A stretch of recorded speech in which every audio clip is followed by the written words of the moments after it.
Depuis son apparition en décembre 2019, le coronavirus, rebaptisé Covid-19, a infecté plus de 40 000 personnes dans le monde et fait plus de 1000 morts.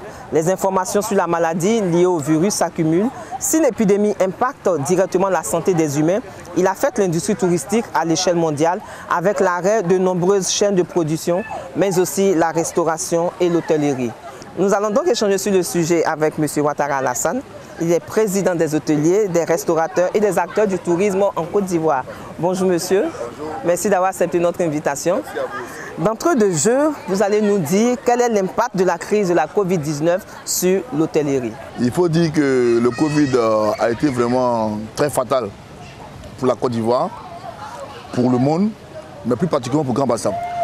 Parce que sachez que Grand Bassam est venu de plusieurs crises et le Covid est venu complètement nous anéantir avec la situation actuelle. Depuis le mois de décembre 2019, quand ils ont décidé, ils ont parlé de Covid-19, nous déjà dans le secteur du tourisme et de l'hôtellerie, nous avons déjà commencé à être impactés. Toutes les commandes avaient commencé à être suspendues. Dès les premières heures, parce que sachez que nous on vit de l'extérieur. On vit surtout du tourisme, on vit surtout des gens qui viennent de l'extérieur. Mais déjà dans les premières heures, les frontières qu'on prend déjà à fermer, on fait que correctement, nous avons commencé déjà à être impactés. Donc depuis décembre 2019, je peux vous dire que le chiffre est parti complètement crescendo. Voilà. À combien s'élève l'impact financier sur l'hôtellerie?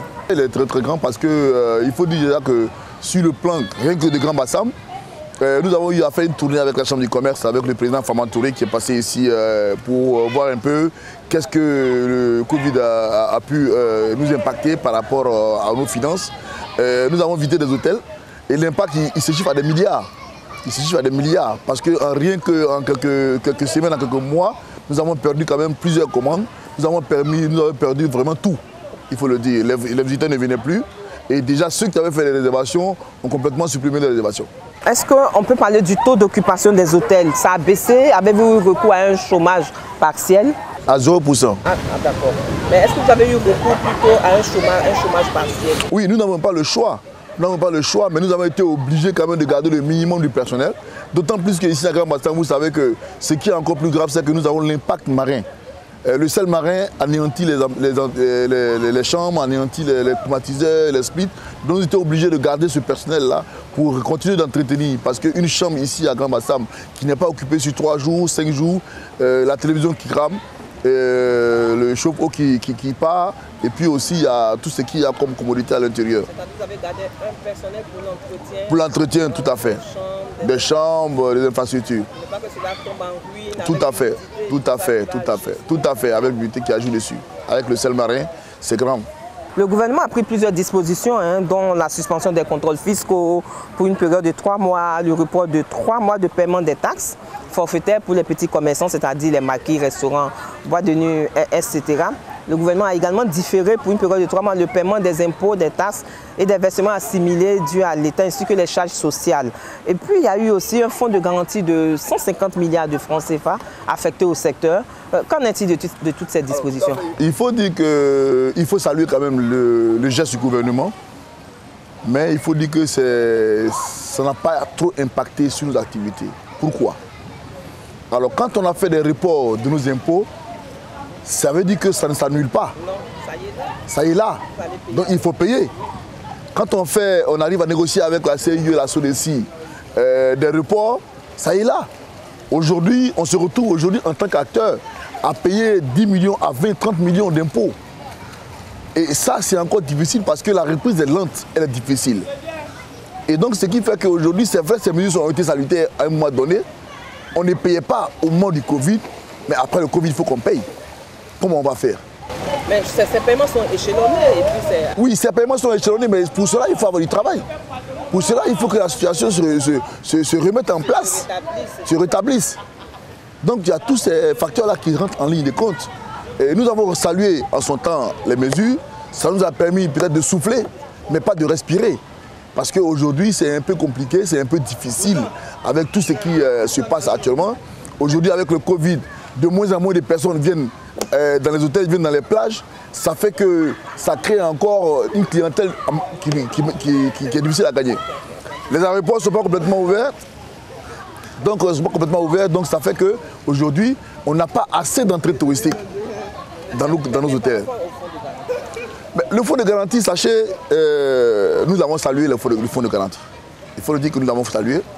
Mais il faut reconnaître que le fonds, il est assez quand même étroit pour nos activités en tant qu'acteurs du tourisme. Vous n'avez pas eu accès à ce fonds? Pas encore. Pour le moment, nous n'avons pas eu accès parce qu'il fallait remplir un certain nombre de critères pour y arriver.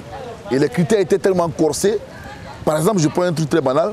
On nous demande en même temps qu'on nous rééchelonne nos impôts, nos taxes. Mais dans les fonds, on te demande, pour avoir le fonds, il faut que tu aies une régularité fiscale.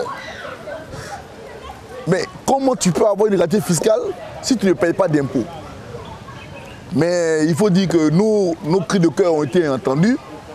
Pas plus tard qu'avant-hier, il y a le comité paritaire qui a pu se réunir là-dessus. Ils ont demandé qu'on puisse remplir nos dossiers avec, par exemple, un commun accord avec les centres de l'impôt, un commun accord avec le centre de CNPS, pour arriver à pouvoir trouver un document qui peut nous permettre de pouvoir avoir accès aux fonds. Sinon, au jour d'aujourd'hui, les fonds n'ont pas encore été acquis véritablement par les acteurs. Mais pour le fonds, il faut le dire, pour le secteur touristique, il est encore très minime. Parce que sachez que rien que dans le PNB, le PIB de la Côte d'Ivoire, le secteur touristique occupe pratiquement près de 7,5%. Nous produisons chaque année, en moyenne, en début 2019, 1500 milliards. Et nous avons 150 milliards pour tous les acteurs. Du secteur? Pas du secteur, pour toutes les PME. Vous voyez un peu que c'est très minime. Rien qu'un secteur qui rapporte quand même 1500 milliards aurait pu avoir quand même une subvention à nos fêtières, à nos ministères ou bien aux acteurs, quelque chose d'un peu plus élevé. Peut-être que c'était un début déjà pour vous accompagner et puis après le reste. Oui, c'est un début, mais plus qu'après du contrat, il faut que nous aussi on vive. Parce que sachez que beaucoup ont fermé actuellement. Beaucoup ont fermé, beaucoup d'amis sont fermés actuellement parce qu'ils ne peuvent pas rouvrir avec tout ce que nous sommes en train de citer. C'est des mesures aujourd'hui, c'est un problème qui est complètement une pandémie internationale.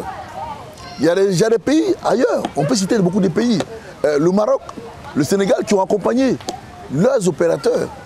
Et nous avons besoin vraiment qu'on soit accompagnés. On soit véritablement accompagnés, que ce soit dans le domaine des impôts, et qu'on voit peut-être même si c'est de réduire à moitié ce qu'on doit déjà à l'État, ou bien même complètement annuler, pour qu'on aille sur de nouvelles bases, pour nous permettre d'aller, parce que imaginez-vous un opérateur qui est aujourd'hui en train de respirer à des impôts à payer, à hauteur de 50 millions, de 10 millions, de 15 millions. Comment il fait? Alors qu'il n'y a pas d'entrée.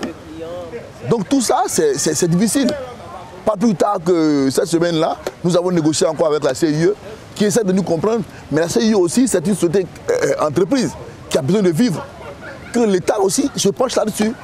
Parce qu'aujourd'hui, quand tu vas voir la CIE te dit par exemple qu'il y a 30-45% des taxes reçues, les factures, qui reviennent à l'État.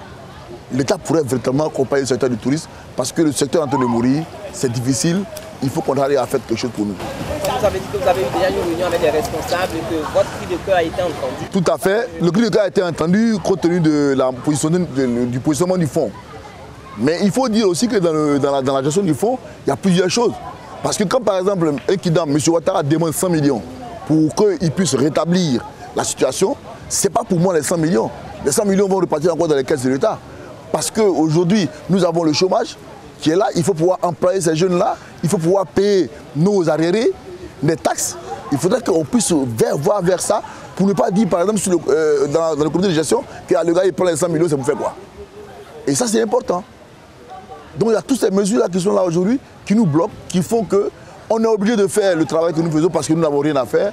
C'est ce que nous savons faire, mais ce n'est pas facile. Comment ça se prépare la reprise aujourd'hui dans votre secteur? La reprise se prépare assez timidement parce que nous n'avons pas quand même baissé les bras.